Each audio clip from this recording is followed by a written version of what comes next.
இயேசுவை நேசிப்பவர்கள் பைபிளை வாசிப்பார்கள். இந்த சேனலை பின்பற்றினால் ஓராண்டில் வேதாகமத்தை வாசித்து முடித்து விடலாம். ஃபாலோ பண்ணுங்க, சப்ஸ்கிரைப் பண்ணுங்க.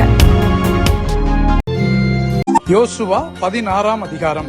யோசேப்பின் புத்திரருக்கு விழுந்த சீட்டினால் அகப்பட்ட பங்கு வீதமாவது, எரிகோவின் அருகே இருக்கிற யோர்தானில் இருந்து யோர்தானுக்கு கிழக்கான தண்ணீருக்கு போய் எரிகோ துவக்கி பெத்தேலின் மலைகள் மட்டுமுள்ள வனாந்தர வழியாகவும் சென்று பெத்தேலிலிருந்து லூசுக்கு போய் அர்கியினுடைய எல்லையாகிய அத்ரோத்தை கடந்து மேற்கே எப்லேத்தியரின் எல்லைக்கும் தாழ்வான பெத்தொரோன் காசேர் என்னும் எல்லைகள் மட்டும் இறங்கி சமுத்திரம் வரைக்கும் போய் முடியும்.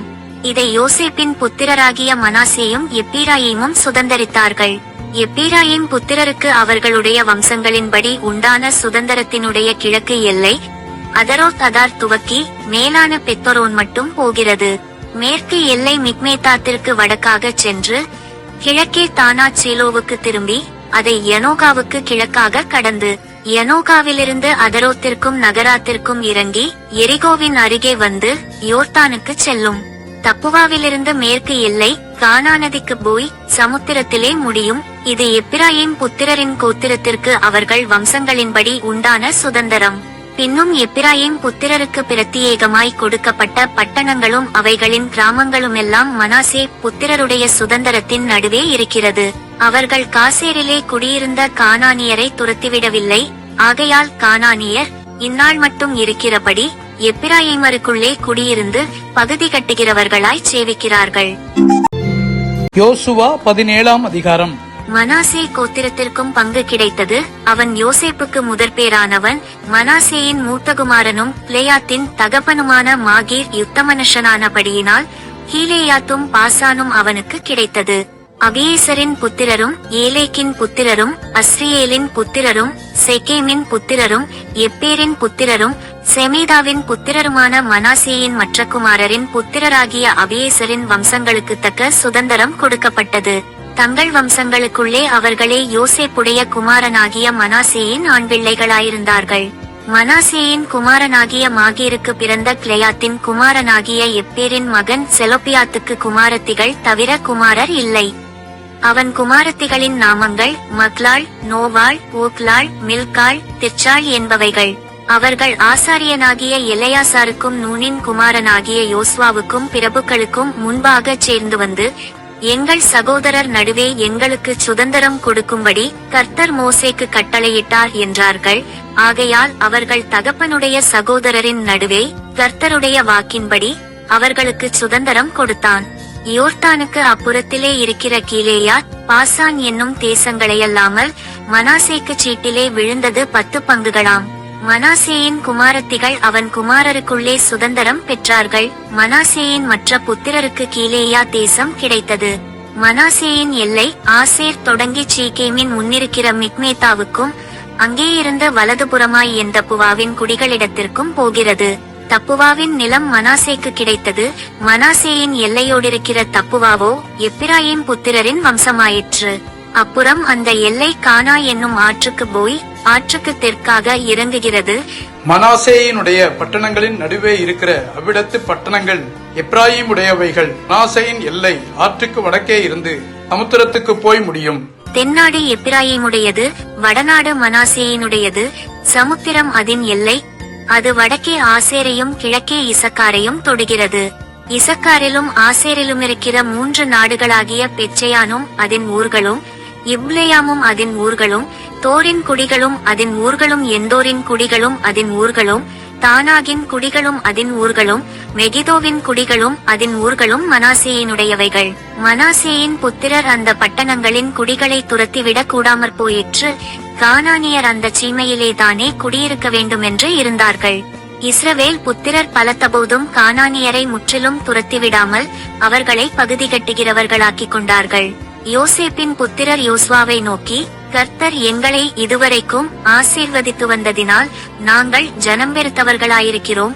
நீர் எங்களுக்கு சுதந்திரமாக ஒரே வீதத்தையும் ஒரே பங்கையும் கொடுத்தது என்ன என்று கேட்டார்கள். அதற்கு யோசுவா, நீங்கள் ஜனம் பெருத்தவர்களாயும் எப்பிராயீம் மலைகள் உங்களுக்கு நெருக்கமாயும் இருந்தால் பெரிசியர் ரெப்பாயிமியர் குடியிருக்கிற காட்டு தேசத்துக்கு போய் உங்களுக்கு இடம் உண்டாக்கிக் கொள்ளுங்கள் என்றான். அதற்கு யோசேப்பின் புத்திரர், மலைகள் எங்களுக்கு போதாது, பள்ளத்தாக்கு நாட்டிலிருக்கிற பெச்சையானிலும் அதன் ஊர்களிலும் எஸ்ரேல் பள்ளத்தாக்கிலும் குடியிருக்கிற எல்லா கானானியரிடத்திலும் இருப்புரதங்கள் உண்டு என்றார்கள். யோசுவா யோசேப்பு வம்சத்தாராகிய எப்பிராயீமியரையும் மனாசேயரையும் நோக்கி, நீங்கள் ஜனம் வெறுத்தவர்கள், உங்களுக்கு மகா பராக்கிரமமும் உண்டு, ஒரு பங்கு மாத்திரம் அல்ல, மலை தேசமும் உங்களுடையதாகும். அது காடானபடியினாலே அதை வெட்டி திருத்துங்கள், அப்பொழுது அதன் கடையாந்தர மட்டும் உங்களுடையதாயிருக்கும். கானானியருக்கு இருப்பு ரதங்கள் இருந்தாலும் அவர்கள் பலத்தவர்களாயிருந்தாலும் நீங்கள் அவர்களை துரத்தி விடுவீர்கள் என்றான். யோசுவா 18ஆம் அதிகாரம். இஸ்ரவேல் புத்திரரின் சபையெல்லாம் சீலோவிலே கூடி அங்கே ஆசரிப்பு கூடாரத்தை நிறுத்தினார்கள். தேசம் அவர்கள் வசமாயிற்று. இஸ்ரவேல் புத்திரரில் தங்கள் சுதந்திரத்தை இன்னும் பங்கிட்டுக் கொள்ளாத 7 கோத்திரங்கள் இருந்தது. ஆகையால் யோசுவா இஸ்ரவேல் புத்திரரை நோக்கி, உங்கள் பிதாக்களின் தேவனாகிய கர்த்தர் உங்களுக்கு கொடுத்த தேசத்தை சுதந்தரித்துக் கொள்ளப் போகிறதற்கு நீங்கள் எந்த மட்டும் அசதியாயிருப்பீர்கள். கோத்திரத்திற்கு 3 மனுஷரை தெரிந்து கொள்ளுங்கள்.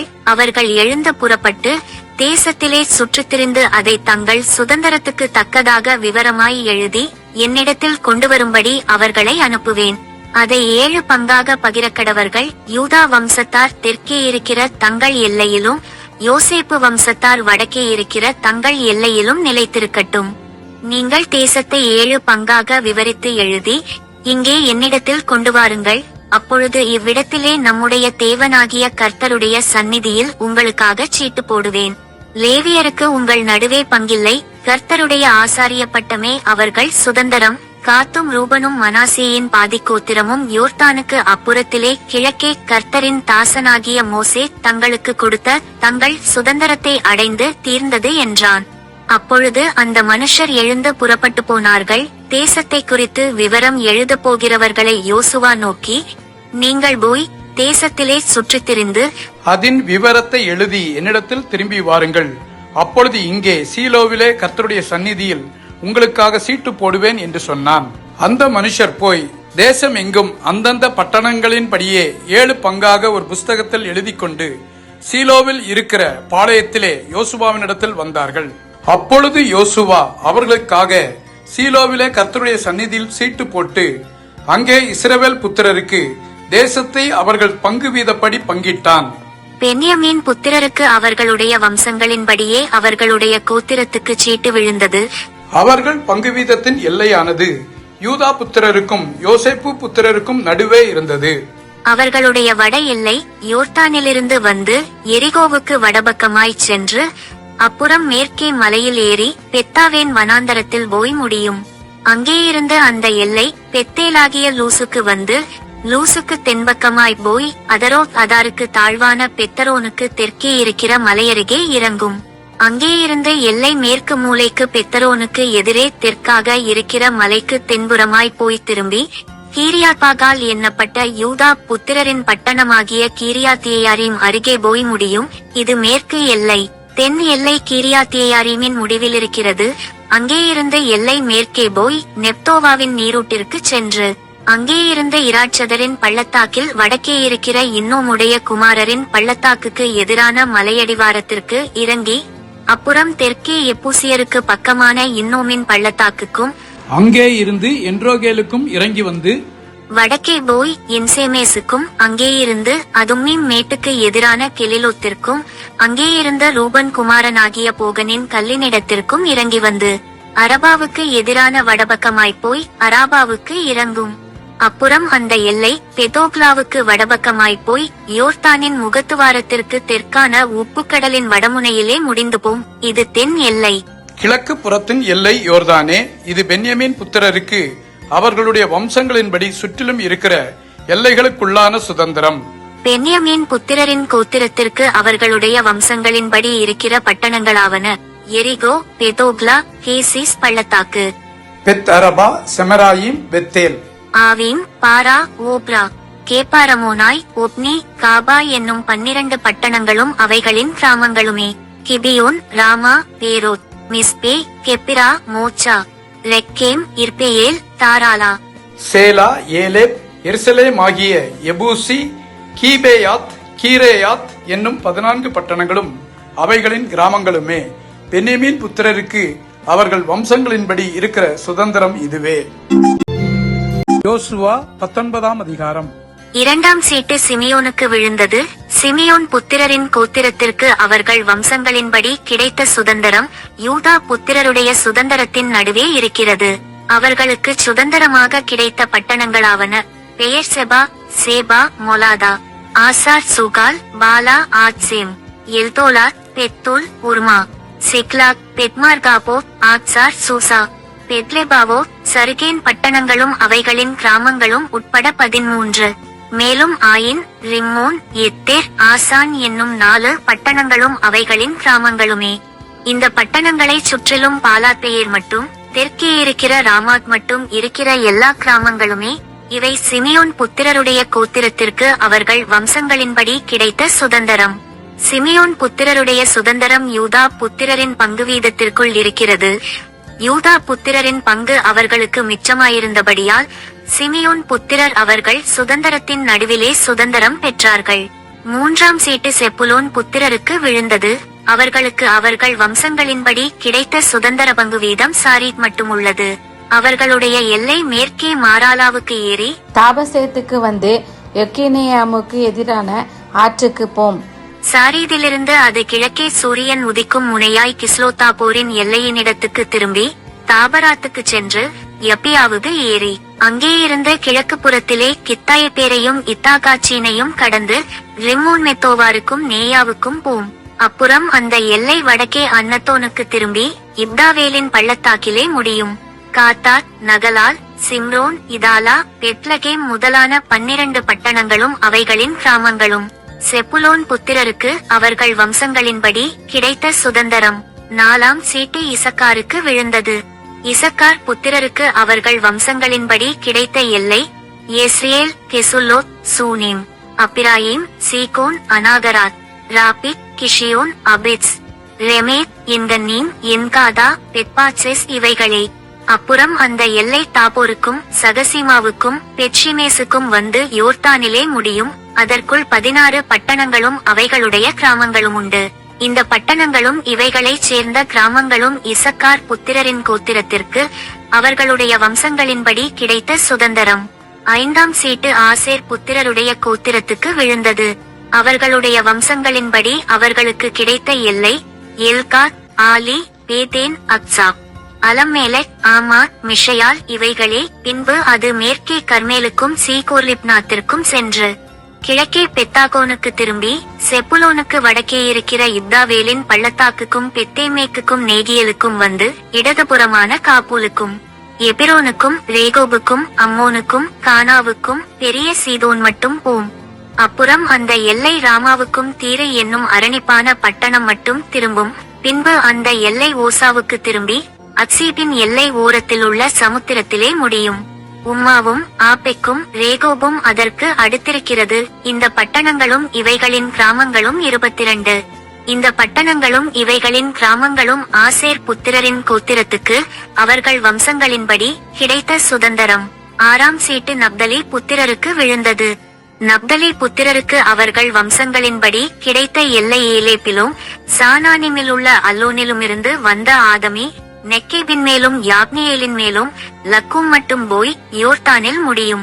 அப்புறம் அந்த எல்லை மேற்கே அஸ்னோத்தாபோருக்கு திரும்பி அங்கே இருந்து உக்கோகுக்கு சென்று தெற்கே செபுலோனையும் மேற்கே ஆசேரையும் சூரியோதயபுரத்திலே யோர்தானிலே யூதாவையும் சேர்ந்து வரும். அரணிப்பான பட்டணங்களாவன சித்திம், சேர், அம்மாத், ரக்காத், கின்னரேத், ஆதமா, ராமா, ஆத்சோர், கேதேஸ், எத்ரேயி, எனாசோர், ஈரோன், மிக்தாலேல், ஊரேம், பெதானாத், பெட்ஷிமேஸ் முதலானவைகளே. பட்டணங்களும் அவைகளின் கிராமங்களும் உட்பட 19. இந்த பட்டணங்களும் இவைகளின் கிராமங்களும் நப்தலி புத்திரருடைய கோத்திரத்துக்கு அவர்கள் வம்சங்களின்படி உண்டான சுதந்திரம். 7ஆம் சீட்டு தான் புத்திரருடைய கோத்திரத்திற்கு விழுந்தது.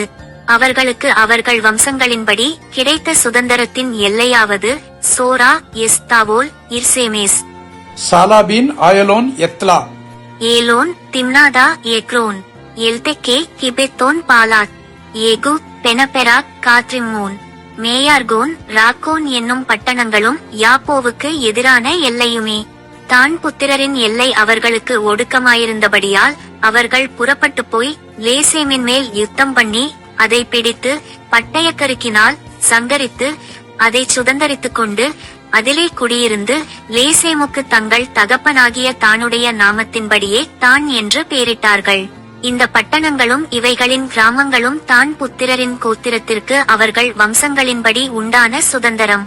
தேசத்தை அதன் எல்லைகளின்படி சுதந்திரமாக பங்கிட்டு தீர்ந்தபோது இஸ்ரவேல் புத்திரர் நூனின் குமாரனாகிய யோசுவாவுக்கு தங்கள் நடுவிலே ஒரு சுதந்திரத்தை கொடுத்தார்கள். எப்பிராயீமின் மலைத்தேசத்திலிருக்கிற திம்னாச்சேரா என்னும் அவன் கேட்ட பட்டணத்தை அவனுக்கு கர்த்தருடைய வாக்கின்படியே கொடுத்தார்கள். அந்த பட்டணத்தை அவன் கட்டி அதிலே குடியிருந்தான். ஆசாரியனாகிய எலெயாசாரும் நூனின் குமாரனாகிய யோசுவாவும் கோத்திரபிதாக்களுடைய தலைவரும் சீலோவிலே ஆசரிப்பு கூடாரத்தின் வாசலிலே கர்த்தருடைய சந்நிதியில் இஸ்ரவேல் புத்திரரின் கோத்திரங்களுக்கு சீட்டு போட்டு கொடுத்த சுதந்திரங்கள் இவைகளே. இவ்விதமாய் அவர்கள் தேசத்தை பங்கிட்டு முடித்தார்கள்.